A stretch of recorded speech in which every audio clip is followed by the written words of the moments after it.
ఈ దినము తెలుసుకున్న వాక్యాంశము మనమందరం చూద్దాము.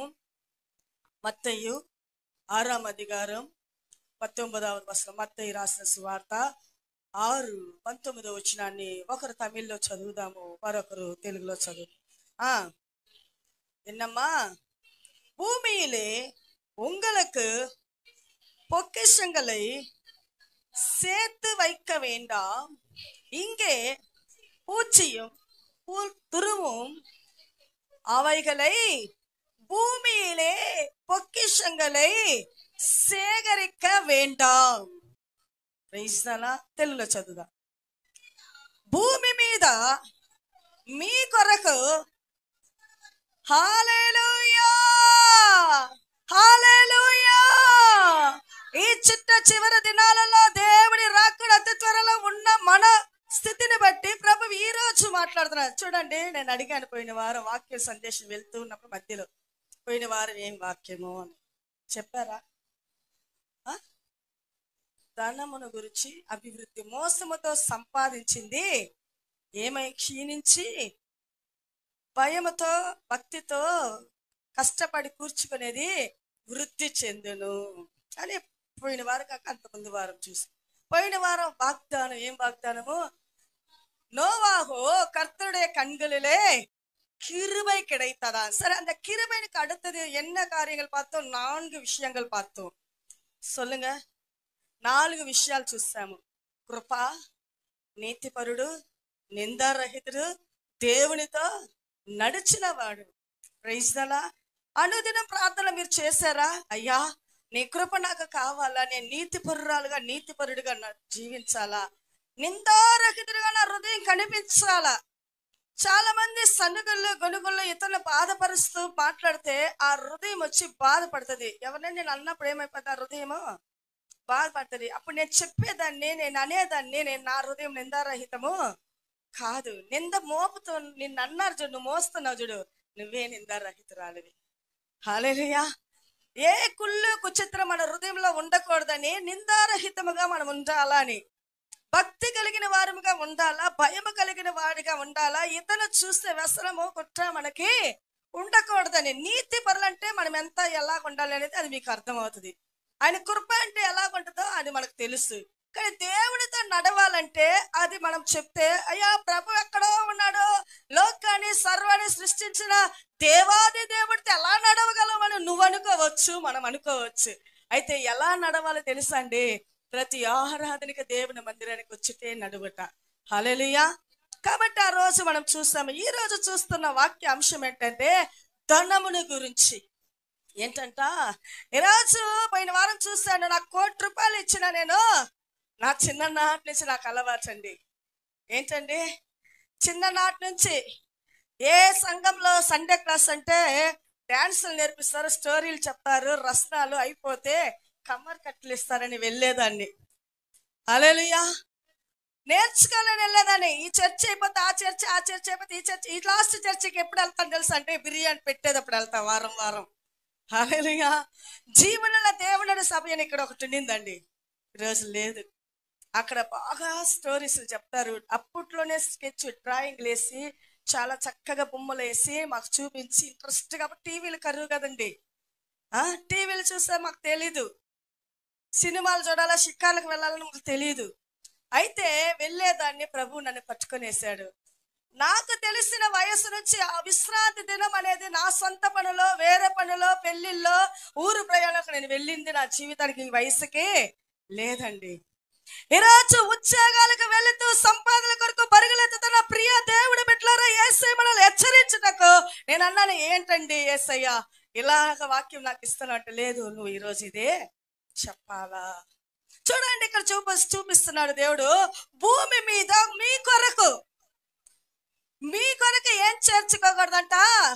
ధనముని కూర్చుకోవద్దు. ఎందుకంటే నేను పోషించగలిగిన శక్తిమంతుడు మన యేసయ్య. ఆయన ఆకాశ పక్షులను చూడు, మీరు చూడు, అవి విత్తవు, కొయ్యవు, కొట్లలో కూర్చుకొనవు, కానీ వాటికంటే బహు మీరు విశ్రేష్ఠులు. అప్పుడు మన యేసయ్య నిన్ను భిక్షమెత్తేలాగా పెట్టాడు. అడుక్కొని ఏదో ఒకటి పూటకి నువ్వు భిక్షమెత్తుకొని తినాలని దేవుడు ఏర్పాటు చేయడు. నిన్ను ఎలా పోషించాలా, నేను ఏ విధంగా పోషించాలా ఆయనకి తెలుసు బాగా. తల్లి ఒక బిడ్డని ఎప్పుడు ఎలా చూసుకొని కౌగిట్లో భద్రపడ అంతకంటే ఎక్కువగా శ్రేష్టంగా మనల్ని చూసుకునే దేవుడు అండి. హల్లెలూయా. అయితే నీ ఉద్దేశం నా ఉద్దేశం అంటారా, ఆ విశ్రాంతి దినం ఆదివారం వస్తుందా, కానీ యేసయ్యా ఈరోజు నీ గుడ్ బాయ్, నేను వెళ్ళాలా, ఆ సంపాదన శ్రీవారం అంతా నాకు వస్తుంది ఏంటండి అని నీ ఉద్దేశాలు, అది నీ సొంత ఆలోచన. అందుకే ప్రభు ఇక్కడ చెప్తున్నాడు, భూమి మీద మీ కొరకు ధనమును కూర్చుకొనవద్దు, అక్కడ చెమటయు తుప్పును తినివేయుడు. హల్లెలూయా. చూడండి, ఒక వ్యవసాయకుడు అంట, నిజంగా జరిగిన విషయం అండి ఇది. ఒక వ్యవసాయకుడు బాగా కష్టపడే ఒక గృహము, ఆ గృహములో తన భార్యకి పిల్లలకు తెలియకుండా ఒక కష్టపడే వ్యవసాయకుడు రూపాయి ఆ రూపాయి నోట్లు ఏం చేశాడు, ఒక బాక్స్ డబ్బా, ఒక పెట్టిలాగా వేచి కూర్చుకున్నాడు. ఒకసారి అది వేస్తూ ఉన్నాడు, సంవత్సరాది అలాగైపోయేసింది. ఒక రోజు కష్టం వచ్చి ఆయన ఎందుకు కూర్చుకున్నాడో ఆ కార్యం జరిగించడానికి అది ఓపెన్ చేశాడు. అది ఓపెన్ చేసేదా పై కప్పు మాత్రం బాగా ఉన్నది, అది ఓపెన్ చేస్తే లోపల చిల్లులుగా కనిపిస్తుంది. డబ్బు అంతా పొడి పొడిగా అయిపోయేసింది. ఏంటండి, చిమ్మట్లో సెల్లు పట్టిందంటలా, చిమ్మట్లో పురుగులు ఉండేవి కదండి. ఈ చిమ్మట్లున్న స్థలములో నువ్వు డబ్బే పెట్టినా ఇంకేదన్నా పెట్టినా అది ఏం చేస్తుంది, తిని పొడి చేసేస్తుంది. హల్లెలూయా. అలాగే అతడు పెట్టుకున్న ఆశ అంతా ఏమైంది, నిరాశ చెంది. ఎలా పొందుకొని అదంతా దాచాడంటే తన కష్టార్జితాన్ని దేవుడికి రూపాయి ఈటకు మనసు లేనివాడు. హల్లెలూయా. ఎలా లేనివాడు? ఈ రోజు నువ్వు అనుకోవచ్చు, నా జీవితం అంతా కష్టపడుతున్నా, నా జీవితం అంతా ఎట్టి సాకిరే, నా జీవితం అంతా ఎంతో న్యాయంగా బ్రతికి చూస్తున్నా, అయితే నాకు కూడి వచ్చినట్టు కనిపించటము లేదు. హల్లెలూయా. ఎందుకు లేదు? నువ్వు దేవుడి వాక్యాన్ని వింటావు, మందిరాలకు వెళతావు, అందరినీ చూస్తావు, పలకరిస్తావు, హ్యాపీగా ఉంటావు, తింటావు, నీకు వస్త్రాలు, నీకు అన్ని సుఖమయము, కానీ దేవుడి గడపరచగా నీ చెయ్యి కురత. ఎస్లా దేవుడి గడపరచటలో నీ చెయ్యి ఎలా ఉంటది, సుంపిన కై உள்ளவன் என்ற ஒரு வார்த்தை இருக்கிறது. హల్లెలూయా. ఊచ చెయ్యి, నీ చెయ్యి ఎలాంటిది, దేవుడి దృష్టిలో పట్టుకోవచ్చు, నాకు అన్ని అవయాలు బాగున్నాయని, కానీ ఈయని బిడ్డకి దేవుడి దృష్టిని పైన నన్ను ఊచ చేయగలిగిన వాడివి. క్రైస్తవా, నువ్వు అన్ని అవయాలు బాగున్నాను, కుంటాను కాదు, కుంటాను కానీ నేను అవిటి వాడు కాదు నువ్వు అనుకుంటున్నావేమో, కానీ దేవుని దృష్టిలో నువ్వు ఊచ చెయ్యి. హల్లెలూయా. అందుకే ఇక్కడ అంటున్నాడు వాక్యము, అది ఏమొచ్చిన తుప్పు పెట్టి తుప్పును తినివేను, దొంగలు కన్నమ వేసి ఏనట. 19వ వచనం చూద్దాము. భూమి మీద ఆ ఆ ఆ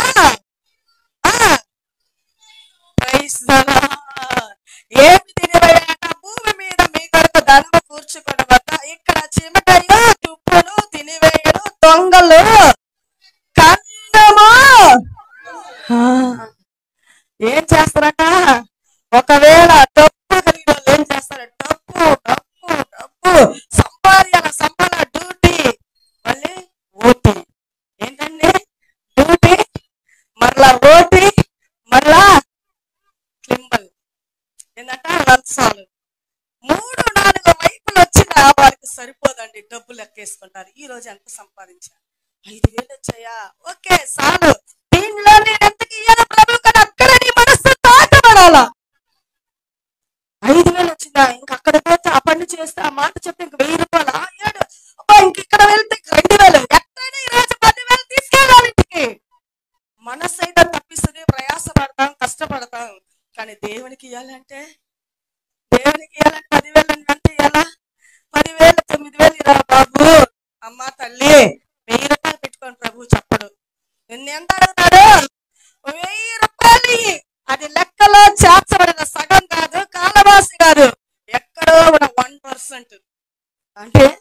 అది కూడా నాకు కష్టము. ఏంటంటే అది కూడా నాకు కష్టము. చూడండి, ఇక్కడ కూర్చున్న పిల్లలు చిన్నదాటి నుంచి నా చేతులు పెరిగారండి. బాబీ, శ్రీష, ఆ నా పుట్టిన బిడ్డలు, నా బిడ్డలు నాలుగు పెంచారు. వాళ్ళ పిల్లల్ని నేను పెంచాను. వీళ్ళకున్న స్వభావం వాళ్ళకు ఉంటుంది, వాళ్ళకున్న స్వభావమే వీళ్ళకి ఉంటుంది. మరి అంటారు, నేను ఉద్యోగానికి వెళ్ళాలా మమ్మీ అంటారు.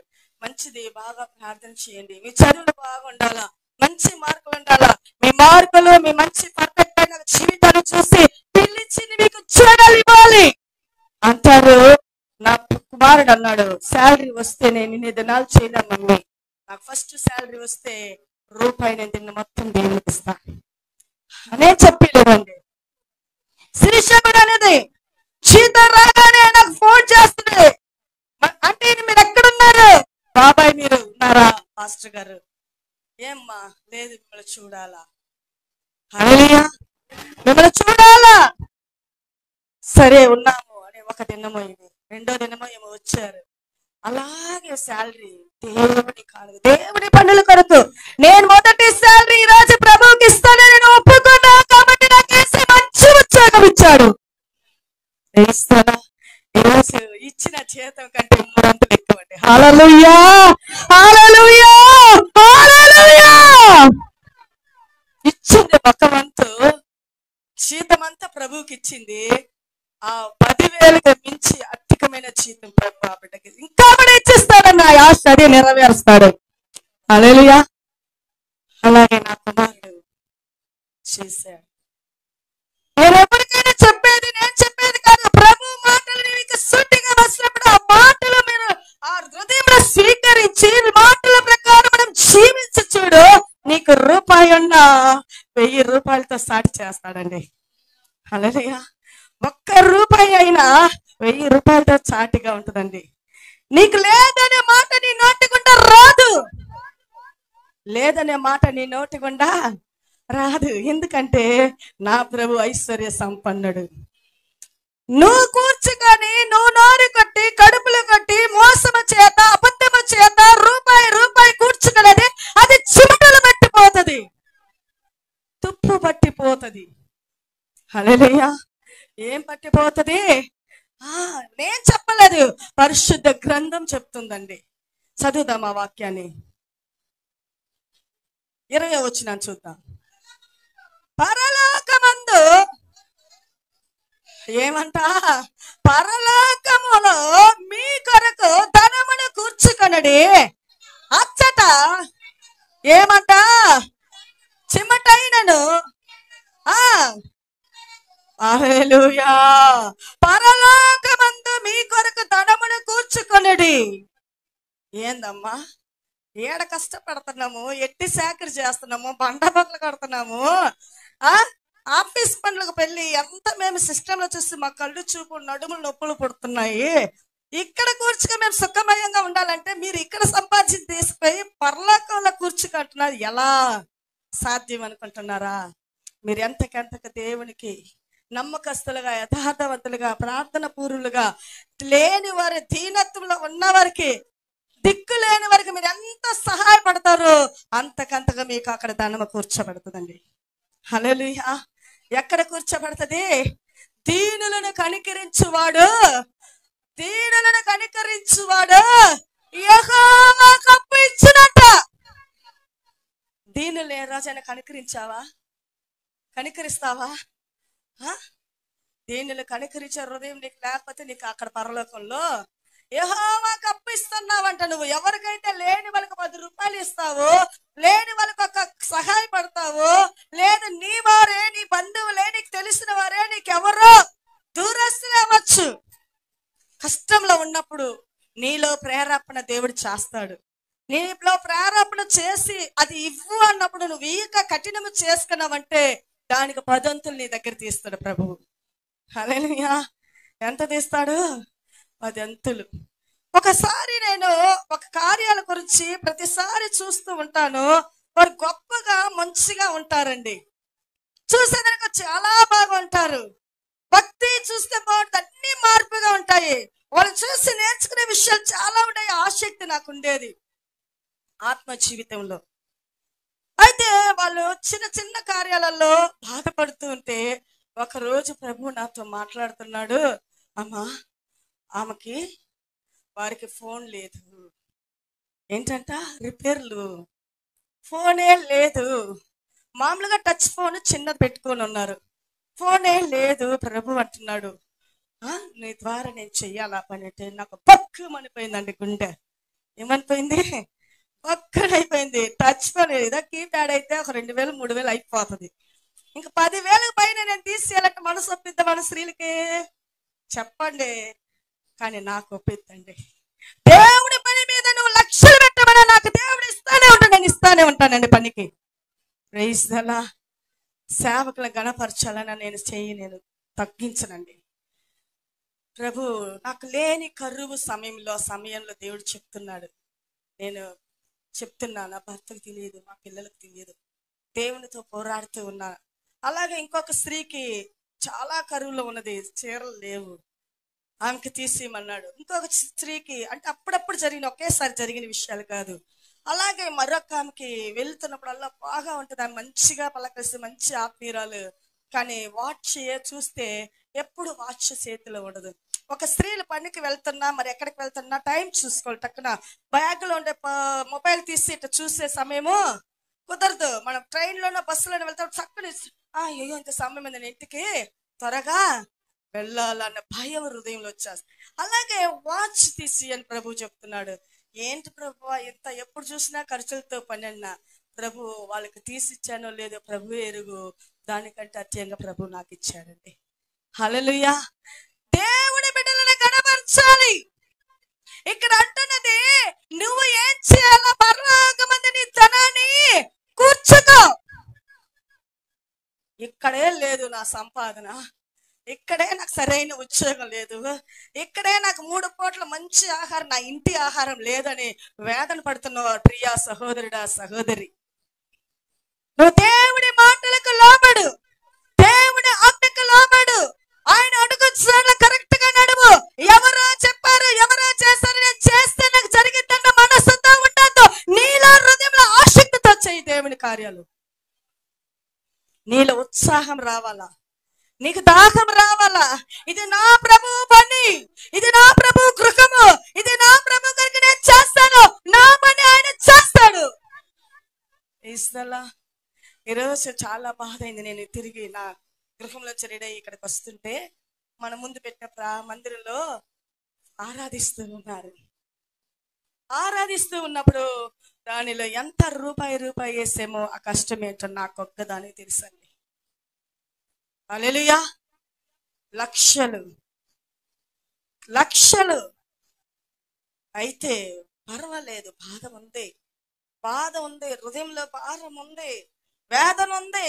కానీ తగిన కాలమందు దేవుడు యుద్ధాన్ని చేస్తాడు, మనకు మంచివి దేవుడు చేస్తాడు. హల్లెలూయా. రూపాయి చూసి స్టైల్స్ సెలెక్ట్ చేశానండి. మందిరానికి చూసి నువ్వు అద్దం కొంచెం ఉండబడిన మందిరంలోకి వస్తే అద్దంలాగా కనిపిస్తుందండి స్టైల్స్. బలిపీఠం ఎంత బాగుంటుందో బలిపీఠం, ఆ బలిపీఠం మీద పోతేనే నాకు ఎంతో తృప్తిగా ఉంటుందండి, అంత ఆనందకరంగా ఉంటుందండి. ఆ చుట్టూ చూస్తే వెలుగు ఎంతో ప్రకాశమానముగా కోరి చేసుకున్నాం. ఆశతో ఏంటంటే ఏదో లోకాశలమైనా, లోకోద్దేశాలమైనా, లోక కార్యాల కొరకు డబ్బు పెట్టాలా, నా ప్రభు మందిరం బాగుండాలి, శృంగారం అనబడిన మందిరముగా. శృంగారం అనే మందిరములో దేవుని వర్తమానం పోతుంది.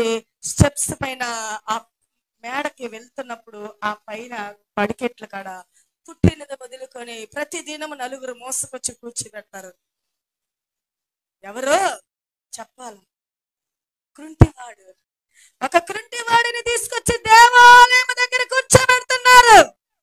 ప్రతి దినము విశ్రాంతి దినం అంటే వచ్చి కూర్చుంటాడు.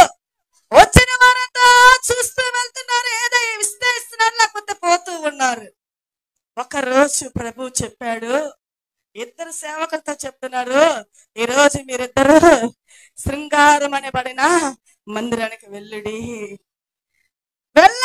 అన్నప్పుడు మరొక మాట చెప్పలేదండి ఇద్దరు శిష్యులు. ఎవరు వాళ్ళ పేరు చెప్పండి? పేతురు, యోహాను. నిజం, ఇది సత్యము, పరిశుద్ధ గ్రంథము మాట ఇది. ఈ నా సొంత మాటలు కాదు. ఎక్కుతూ వెళుతూ ఉన్నారు. అనుదినం భిక్షమెత్తుతున్న అతడు ఉన్నాడు. అతడు అందరు వేసినట్టు వీళ్ళు వేస్తారని ఇలా అయ్యా అయ్యలారా అని అంటున్నాడు. అప్పుడు పేతురు యోహాను చూసి తేరి చూసి, అలా చూసి పోయినాడు కాదు, ఇలా నిలబడి తేరి చూశారు, బాగా చూశారు. చూసి మా దగ్గర వెండి బంగారం అయితే లేదు, మాకు కలిగింది ఏమిటి? పునరుద్ధరణుడైన యేసుక్రీస్తు నామములో లేచినాడు. క్రైస్తవులా, ఒక్క మాటకి పుట్టిన మొదలుకొని కృంటివాడుగా భిక్షమెత్తుతున్నవాడు లేచి నడిచాడంట. దిక్కున లేచాడు, పరుగులు ఎత్తుతున్నాడు, గంతులు వేస్తున్నాడు, ఆనందంగా మందిరంలోకి వెళ్ళిపోయాడండి.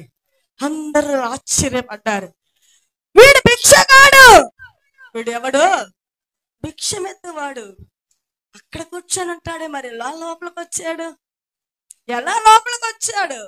నన్ను ప్రభువు లేపాడు. హల్లెలూయా. ఈరోజు కృంగిపోయిన నీ జీవితాన్ని ప్రభువు లేపటకు శక్తిమంతుడు. హల్లెలూయా. లోకము కొరకు, లోక సంపాదన కొరకు, డబ్బు కొరకు, డబ్బు కూర్చుకోవాలని పరుగులెత్తుతూ పనులు వెళుతున్న నా సహోదరుడా, నీ డబ్బు నీకు ఒకసారి లెక్క చూపిస్తాడు దేవుడు. తుప్పు పట్టి పోవును నీ ధనము. హల్లెలూయా. నీ ధనం ఎలా ఉంటుందంట? అక్కడ 21 చదువుదాము. నీ ధనము ఎక్కడ ఉండడు. ఏమని చెప్తున్నాడు యేసయ్యా? పరలోకమందు నీ ధనమును కూర్చుకో అన్నాడు. నీ ధనం ఎక్కడ ఉండను? నీ మనసు ఎక్కడ ఉంటది? ఈ రోజు దొరక 20 సవర్ల బంగారం ఒక రోజు కొన్నావు, బీరువాలో పెట్టుకొని ఇక్కడ వచ్చి కూర్చున్నావు. నీ మనసు అంతా ఎక్కడ ఉంటది? ఎక్కడ ఉంటది? మా ఎక్కడ చూపిలేదే. వెంటనే ఇక్కడ వాక్యం వింటున్నట్టే ఉంటది, చెవులు ఏదో చూపుడు అంటే చూసినట్టు ఉంటది, కానీ ఉద్దేశం అంతా ఇంట్లో బీరువా దగ్గర పోయి ఉంటది కళ్ళు. హల్లెలూయా. నేను నా ఫ్రెండ్కి చూపియాలా, నేను వారికి చూపించాలా, వీరికి చూపించాలి. మనస్సు ఎక్కడ ఉంటది? ధనం ఎక్కడ ఉంటుందో. డబ్బు బాగా కట్లగా బీరువాలో పెట్టుకోండి. ఇప్పుడంతా బ్యాంకులు అండి, అకౌంట్లు. ఇప్పుడు డబ్బు అంతా చేతులు లేవు, ఫోన్లోనే. హల్లెలూయా. ఫోన్లోనే. ఎవరు ఎలాంటి దొంగ లెక్కలు కావాలని ఒకప్పుడు డబ్బులు ఇళ్లలో పెట్టుకున్నా కనిపెట్టే రోజులు ఉన్నాయి. ఇప్పుడు ఫోన్లోనే వాళ్ళు ఎంత దాచుకున్నారో, ఎంత లేదన్నా ఉందన్నా అబద్ధమన్నా పచ్చబద్ధమే చెప్పినా తెలియదు మనకి. హల్లెలూయా. కాబట్టి ప్రియమైన దేవుని బిడ్డలారా, మన ధనం ఎక్కడుండను? మన మనస్సు, మన హృదయం ఎక్కడ? నువ్వు శరీరముగా ఇక్కడికి వచ్చినా నీ హృదయం అంతా అక్కడ ఉంటది. హల్లెలూయా. కాబట్టి మనం ఎంత కళ్ళకి మనం ఏం చేయాలా? ధనము పైన ఎక్కువ వ్యామోహము, ఎక్కువ ఆశ. డబ్బు మనకు అవసరమే. నువ్వు దేవుడికి ఇష్టరాలుగా, ప్రార్థన పరురాలుగా, నమ్మకస్తురాలుగా, విశ్వాసాన్ని కాపాడుకుంటూ దేవుడి వాక్యానుసారంగా జీవించు, నువ్వే ఐశ్వర్యవంతురాలివి. హల్లెలూయా. యెహోవా యందు భయభక్తులు కలిగి ఆయన త్రోవల నడుచు వారందరూ ధన్యులు. నిశ్చయముగా నీ చేతుల కష్టార్జితాన్ని ఏం చేస్తావో అనుభవిస్తావు. సామెతలు 10:22 చూద్దామా? నీతిమంతులు 10:28. వాక్యాన్ని ముగిస్తాను. நீதிமான்கள் 10:22 நீதிமான்கள்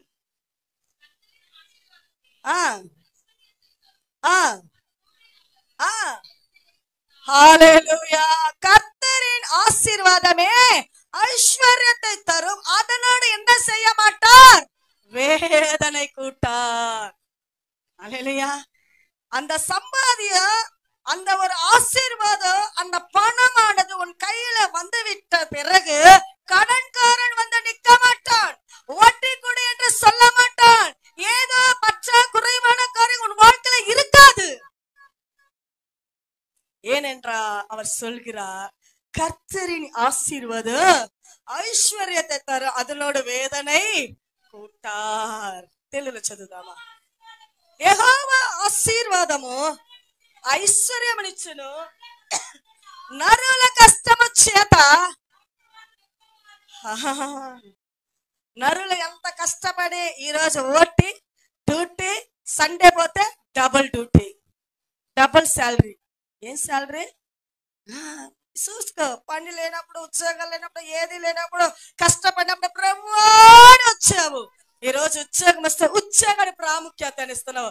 ఏసై చూస్తాడు నీ ఆలోచన హృదయాన్ని, దాన్ని టర్రని చించేస్తాడు.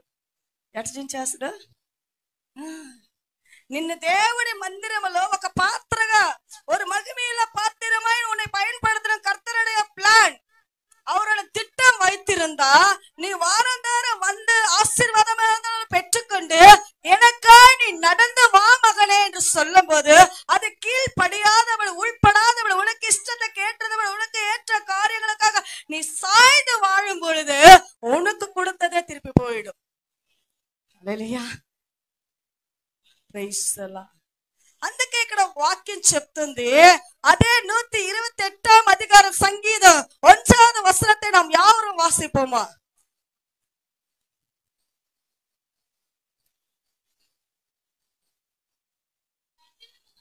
கர்த்தருக்கு பயந்து. ஹல்லேலூயா.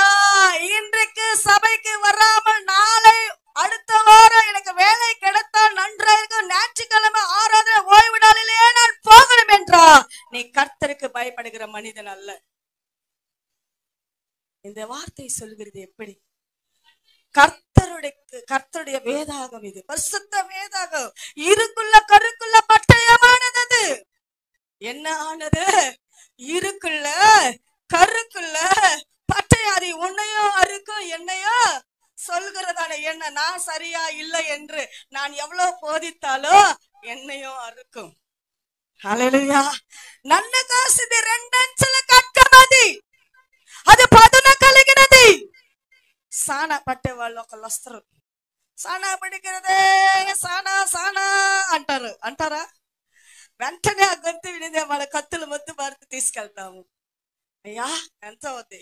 சின்ன கத்தி கூட 50 ரூபாய், 50 ரூபாவா?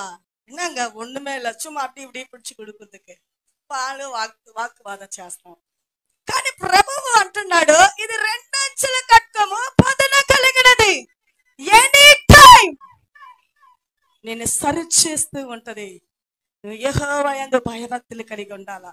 నీకు భయము భక్తి అంటే విశ్రాంతి దినము నువ్వు ఎలా ఉంటావు? చిన్న చిన్న ఆలోచనలు వస్తే దాన్ని సాకు పెట్టి తప్పవదు. ఈరోజు నా మనసులో నెమ్మది సమాధానం, నేను ఎలా పోగలను? అదే నీకు విరోధి, నీ జీవితానికి శాపము విరోధి, ఆ ప్లాన్ ను మార్చేదే. Praise the lord. కాబట్టి ప్రియమైన దేవుని బిడ్డలారా, ఇక్కడ చెప్తుంది యెహోవాకు భయభక్తులు కలిగి. హల్లెలూయా. ఇప్పుడు వచ్చిన మీరందరూ ధన్యులేనండి. నేను ధన్యురాలని పక్క మనిషిని చూసి చెప్పు, నేను ధన్యురాలని చెప్పు. నేను ధన్యురాలని. యేసయ్య నెలంతా నాకు సమృద్ధి అయిన ఆశీర్వాదం ఇస్తాడు. Praise the lord. యెహోవా యందు భయభక్తులు కలిగి ఆయన త్రోవల యందు నడుచు వారందరూ ధన్యులు. వచ్చిన మీ అందరం, మనమందరం ధన్యులమేనండి. మళ్ళీ చెప్తున్నాడు, నిశ్చయముగా నీ చేతుల కష్టార్జితాన్ని ప్రామిస్ చేస్తున్నాడు. అయితే అవన్నీ వదిలిపెట్టి ఓటీ డ్యూటీ, డబుల్ డ్యూటీ చేస్తే నాకు ప్రమోషన్లు, దేవుని దగ్గర ప్రమోషన్లు పోయేస్తాయి. దేవుని దగ్గర ప్రమోషన్లు నీ స్థితిగతిని మార్చేదానికి ఒక రోజు పెట్టుంటాడు. ఆ రోజు నువ్వు డ్యూటీ ఓటీ అని పోతావు, ఈ ఆశీర్వాదము కోల్పోతావు. Praise the lord. కాబట్టి ప్రియమైన దేవుని బిడ్డలారా, ఆ వాక్యాన్ని ముగిద్దామమ్మా. ఆ తర్వాత ఏం వాక్యం అది? నీ ధనము ఎక్కడ ఉండును అక్కడ ఏముంటదంట? Praise the lord.